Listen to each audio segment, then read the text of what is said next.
Hello and welcome to Scary Town, a special Halloween edition. This is the last of my Halloween reviews for the month, and what perfect way to end it by possibly the most Halloween of Goosebumps books, besides Fun Haunted Mask. I mean, when you think of Halloween, you think of obviously jack-o'-lanterns.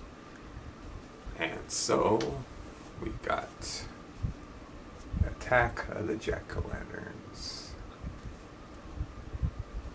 And there's the back. Pumpkin power. Tagline is put one head in front of the other. And I like how there's a dog in there. This is a really cool cover. Alright, so this story is pretty simple and to the point, and it reads really fast because it's very suspenseful and you want to see what happens next. And it's basically a revenge story in that the main cast are four kids. There's Drew, the main girl, and her best friend Walker, and his last name is Parks, Walker Parks. So this is no walk in the park.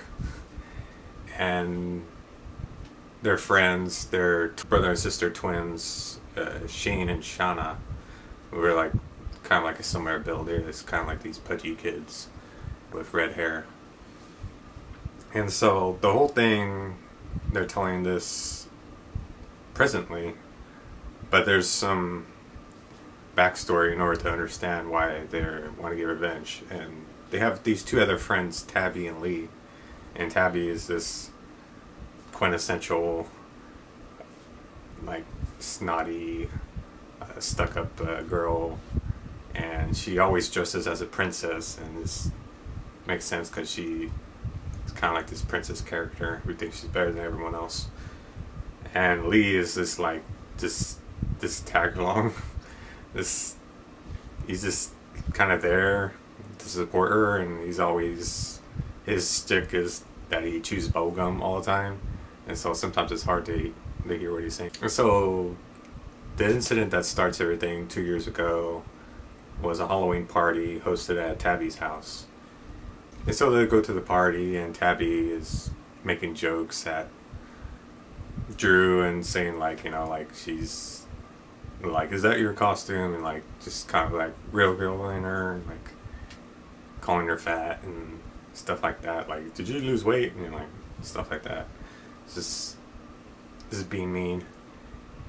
And so everything's going fine, like the kids are all like, you know, eating candy and having fun. And then all of a sudden they hear something in the basement, and it's like, hey, what's going on? It sounds like somebody like broke a window or something.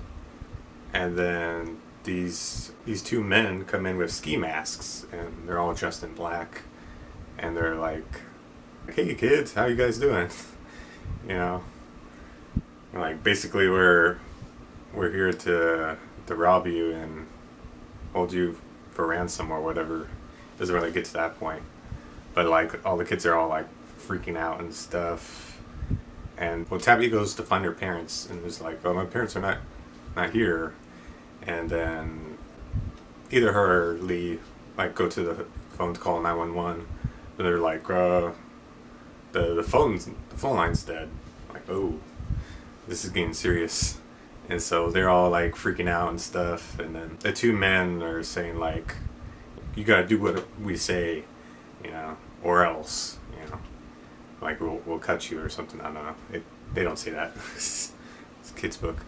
And so the men with ski masks order the kids to do push-ups for 2 hours, and the kids are complaining like, we can't do push-ups that long. We do it like maybe 15 minutes and then we'll pass out of exhaustion. It's like what? Are you testing me, man? Like, you want me to make it 3 hours? And then they're like, you know, then what we'll do after that is like, I'll come up with something for you guys to do after that. I'm thinking about it. And so the kids are all like doing push-ups and just like getting like really tired and sweaty and scared for their lives. And then Drew's like looking over to Tabby and Lee, and they are taking off their costumes and starting laughing and stuff. And all the while this is going on, Shane and Shauna, they were dressed as snowmen. Their bodies are in these giant styrofoam balls, and because they're forced to do the push-ups, the costumes breaking, and just everyone's like having a bad time. And so Drew's like looking over there and sees that Tabby and Lee are laughing because they are in the whole thing's a joke, like a prank. And it reveals that the two men are actually these high schoolers that Tabby and Lee know, that are Todd and Joe, and they're always playing dumb pranks like this. And then they're all laughing at the kids.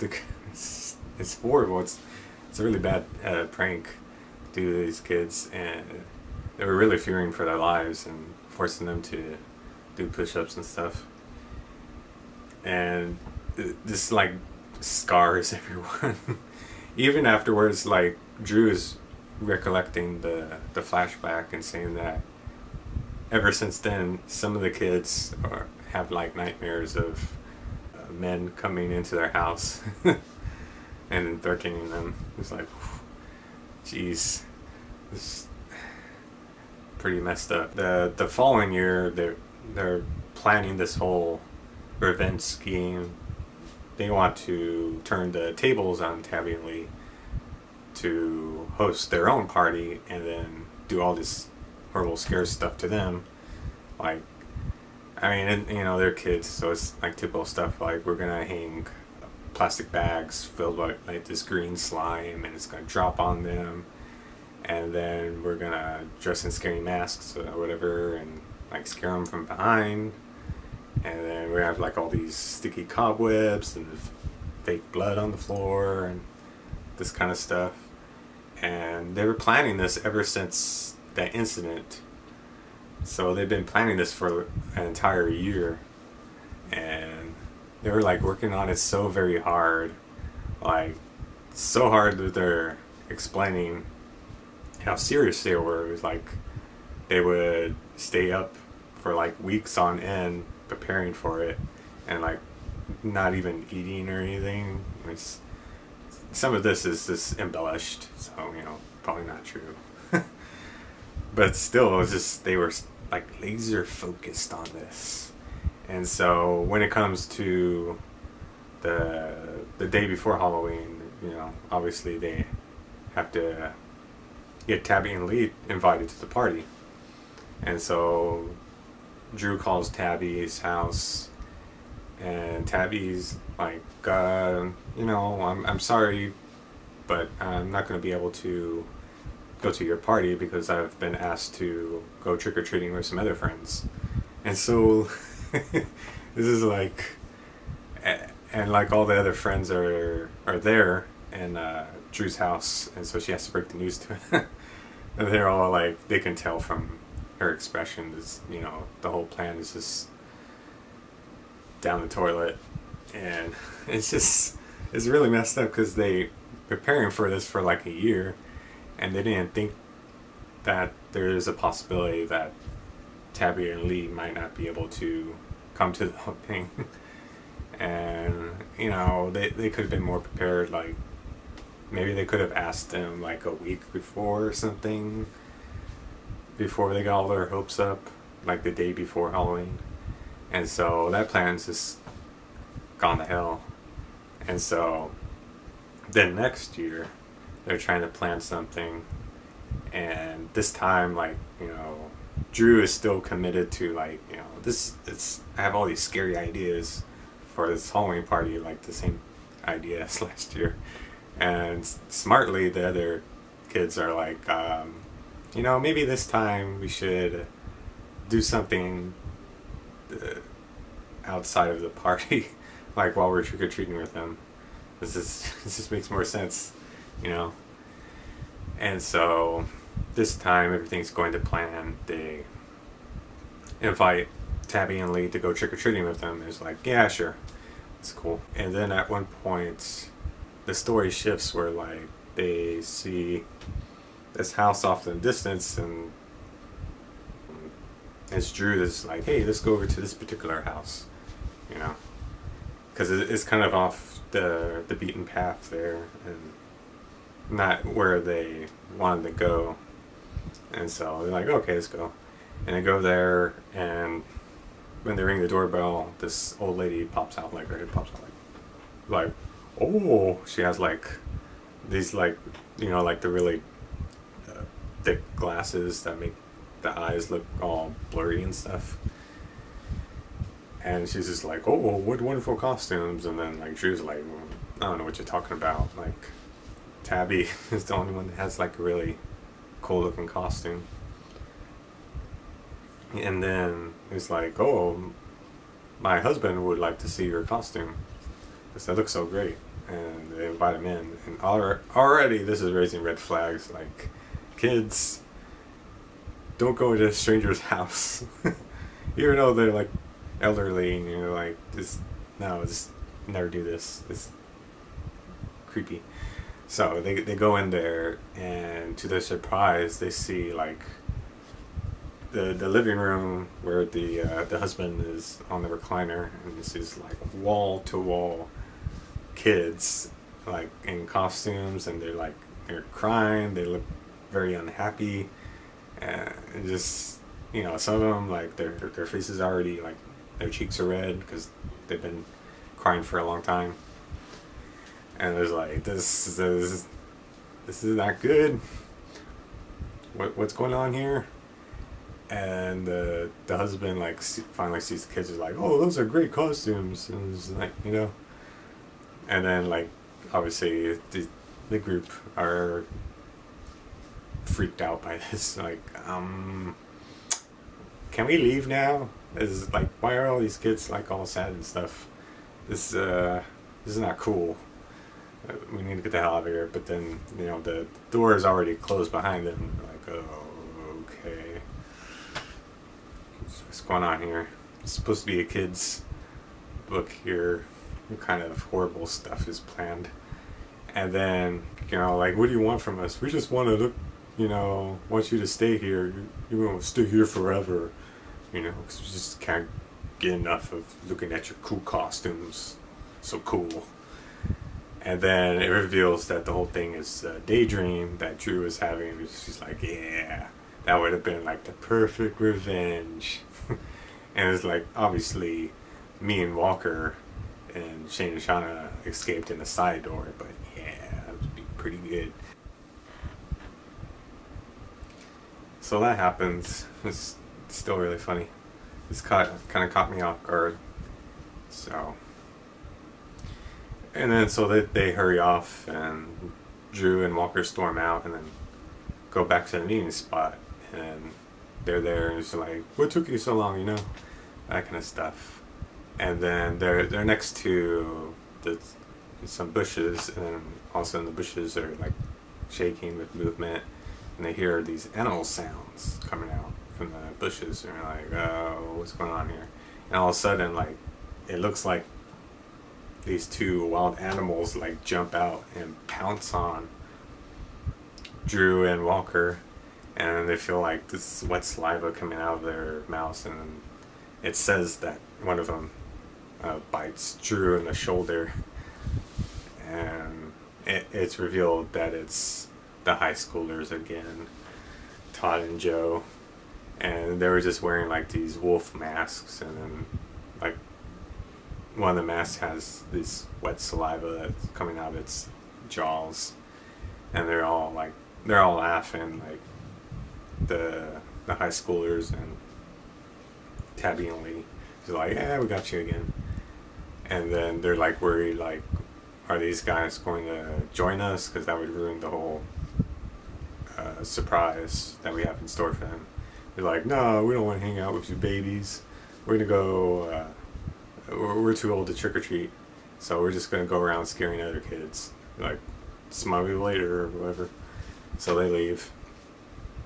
And so they're going around and getting a lot of candy and stuff. And eventually, like, they're they're waiting for their Shane and Shauna to show up, and eventually they bump into two kids about like the same age, the same height, and they're like, got to be Shane and Shauna, right? Because they stop like right in front of them, like, you know, that they recognize them and stuff. And so this, you know, they're like, Shane and Shauna, is that you? And like, it's kind of like, it's like, you guys ready to trick or treat and stuff? And they're dressed up in these green outfits, and they have jack-o'-lanterns where their heads should be, and the jack-o'-lanterns are like authentic looking, and as there's like the flames inside the jack-o'-lanterns, and it's kind of, when they talk, like the flames like burn brighter, like to indicate that they're breathing and stuff like that. And it looks really cool. And when they're talking, there's distortion to it, kind of makes their speech like hissing. Tabby and Lee are like, you know, those are really cool costumes, but we're not really scared by it. It's like, you guys have to do a lot better than that to, you know, scare us. And it's like, oh, okay, fine, whatever. And then it's like, let's go trick or treating.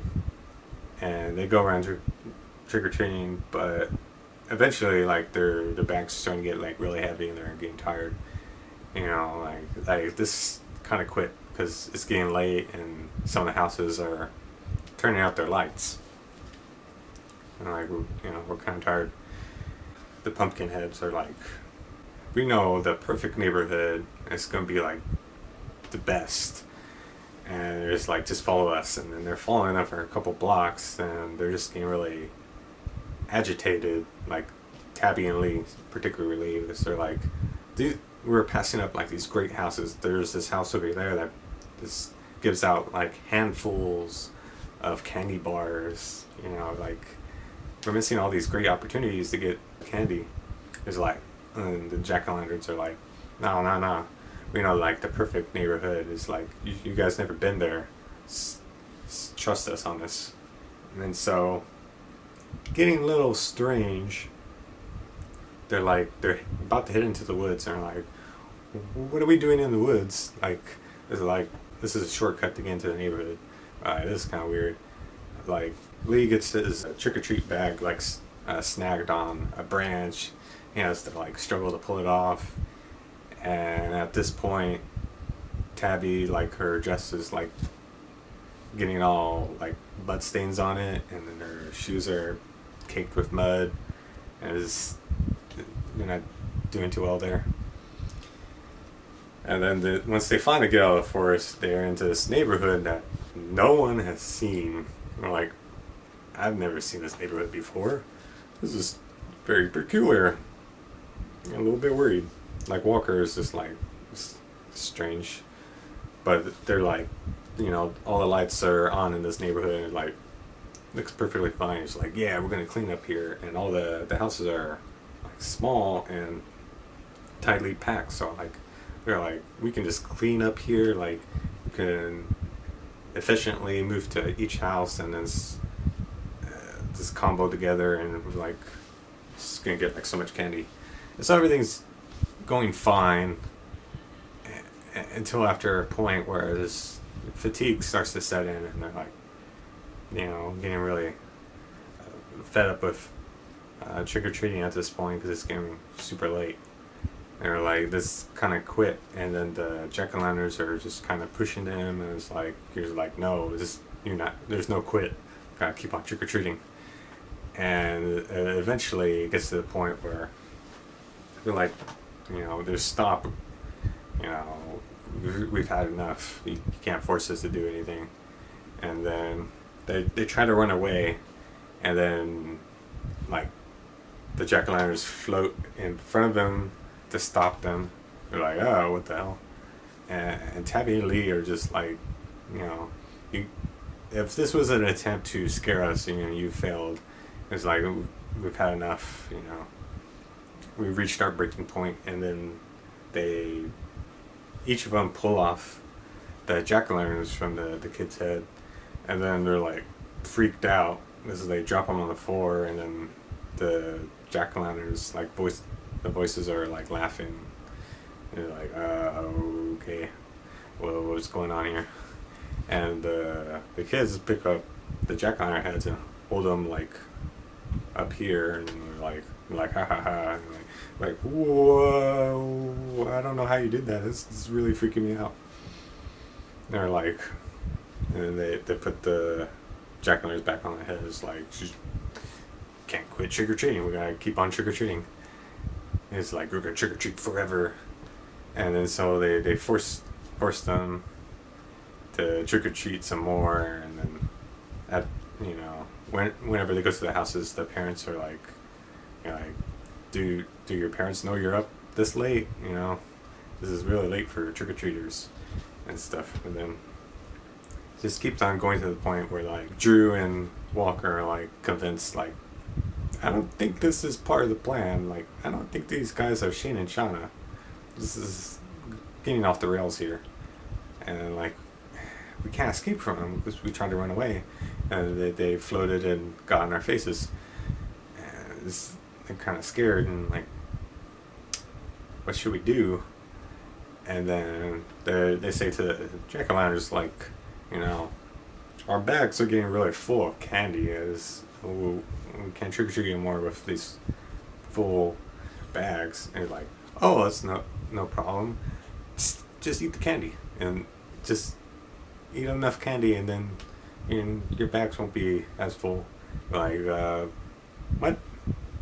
It's like, just eat the candy. So it's horrible.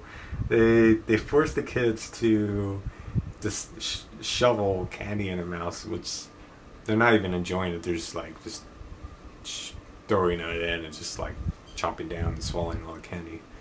And they're eating enough candy where they're getting sick, and like, this is horrible. I'm not feeling too good. And like, okay, fine, you've ate enough candy. Let's go trick or treating some more. And then go into this other part of the neighborhood, and it starts getting really weird because when the next house they go into, they ring the doorbell, and the lady that comes in, she has a jack-o'-lantern for a head, right?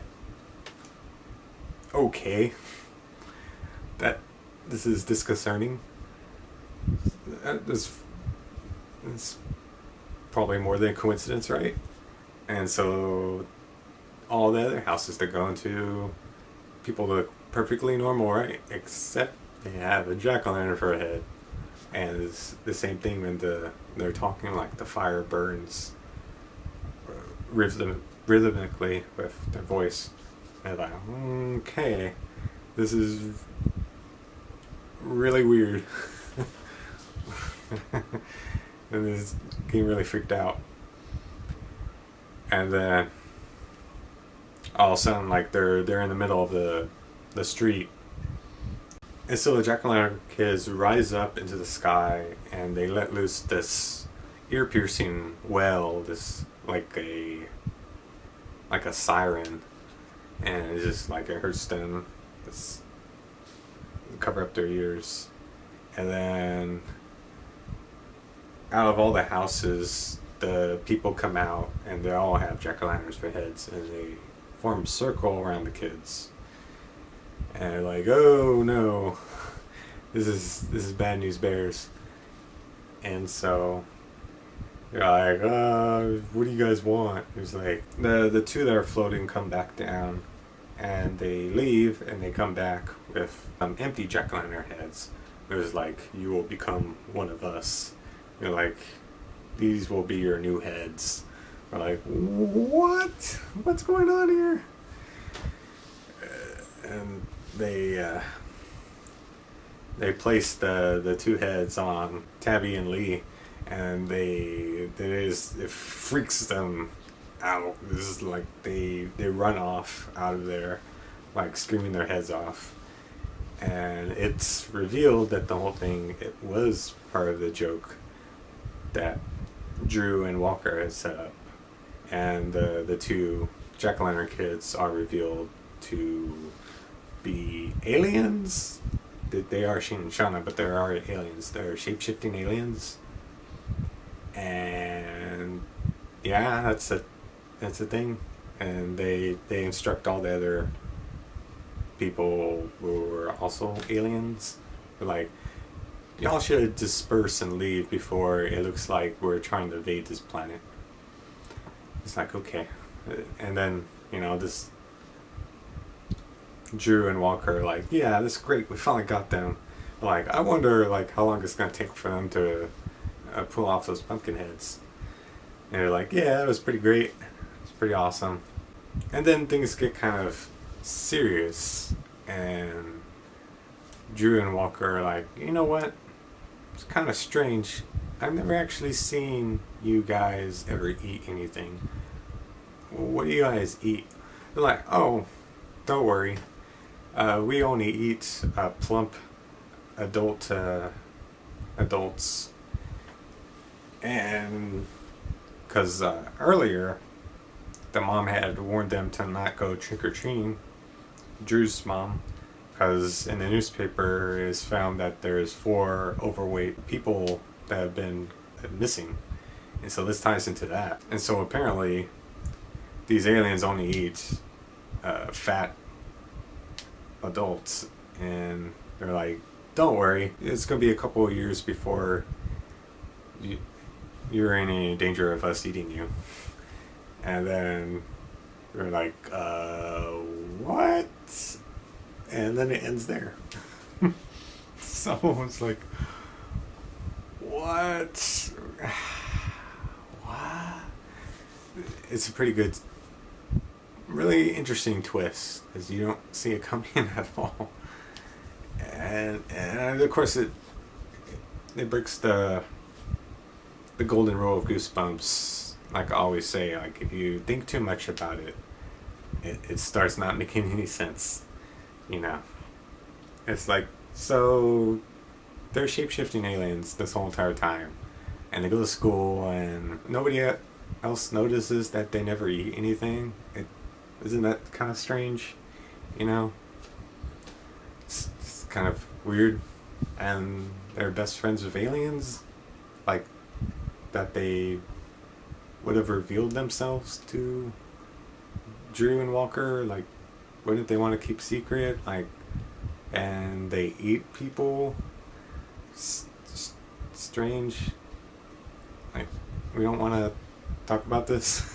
This is really messed up. Yeah, but it's a great twist. But yeah, just don't think too much about it. And it's a great story, and it's very fast paced because you want to see what happens. Unfortunately, the twist was not as shocking to me because I've already seen the TV episode. That's Attack of the Jack-O-Lanterns. It's great because it's, just like the Haunted Mass, it's all centered around Halloween, and it has flashbacks, of course, but the flashbacks are set on Halloween. So there's very little. There's some build up towards Halloween night, but most of it's set during Halloween night, and it's just a lot of fun. You see them just being kids and enjoying Halloween, and then these get really weird with, like, you must trick or treat forever, and then their best friends are aliens, and so it's a lot of fun, yeah. And the cover is really great, and just the concept and the twist really gets you, 'cause you're reading it and you're not gonna see it coming unless you saw this review, and then I totally ruined that for you. But that's it for this week, and this is the end of Goosebumps Halloween. I hope you enjoyed my reviews, and then I'm looking forward to next year because I already got a couple of books I have in mind, and it should be even better. So thanks for watching, and if you liked it, give me a like and share with your friends and subscribe to the channel, and happy Halloween.